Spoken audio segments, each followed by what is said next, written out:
మాజీ మంత్రి డిఎల్ రవీంద్రారెడ్డి కీలకమైన వ్యాఖ్యలు చేశారు. కడప లోక్సభ స్థానంలో తెలుగుదేశం పార్టీ అభ్యర్థిగా పోటీ చేస్తున్న భూపేష్ రెడ్డి గెలిచే అవకాశమే లేదని ఆయన విశ్లేషించారు. అవినాష్ రెడ్డి, భూపేష్ రెడ్డి పోటీ చేస్తున్నారు.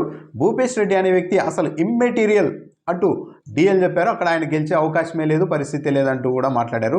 మొన్న వైఎస్ సునీత కూడా తన దగ్గరికి వచ్చారు. అవినాష్ రెడ్డికి ఎలా మద్దతు ఇస్తారంటూ తనను ప్రశ్నించారు. తానేమీ వైఎస్ అవినాష్ రెడ్డికి మద్దతు ఇవ్వలేదని కూడా చెప్పాను అని కూడా డిఎల్ రవీంద్రారెడ్డి వివరించారు. మైదుకూరు వైసీపీ ఎమ్మెల్యేగా ఉన్న రఘురామరెడ్డి అన్న వ్యక్తి పనికిరాని వ్యక్తి, అందుకే తాను తెలుగుదేశం పార్టీకి మద్దతు ఇవ్వడం లేదు. కానీ ఇక్కడ లోకల్లో పోటీ చేస్తున్న టీడీపీ అభ్యర్థిగా పోటీ చేస్తున్న పుట్టా సుధాకర్ యాదవ్కు మాత్రం మద్దతు ఇవ్వాల్సిందిగా తన అభిమానుల్ని, అనుచరులను, ఇంతకాలం తనను ఫాలో అయిన వ్యక్తుల్ని కోరుతున్నానని కూడా డిఎల్ రవీంద్రారెడ్డి చెప్పారు. అయితే డిఎల్ రవీంద్రారెడ్డికి సుధాకర్ యాదవ్కు మధ్య చాలా కాలంగా వైరం ఉంది. పరస్పరం పోటీ పడుతూ వచ్చేవారు టికెట్ల కోసం కూడా.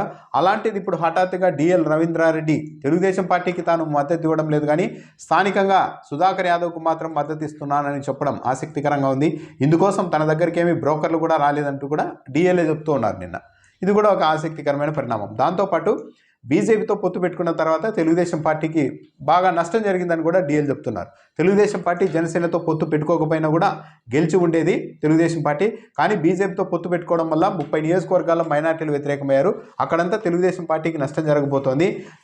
అసలు జనసేనకు క్యాడరే లేరు. ఆ పార్టీతో కూడా పొత్తు పెట్టుకోవాల్సిన అవసరం లేకపోయింది.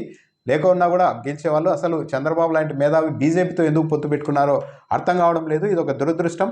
తాను సిద్ధాంతపరంగా ప్రస్తుత పరిస్థితుల్లో తెలుగుదేశం పార్టీ, జనసేన, బీజేపీ ఈ 3 పార్టీలకి మద్దతు ఇవ్వలేను. కేవలం పుట్టా సుధాకర్ యాదవ్కు మాత్రమే స్థానికంగా గెలిపించాలని ప్రజల్ని కోరుతున్నానని కూడా డిఎల్ చెప్తున్నారు.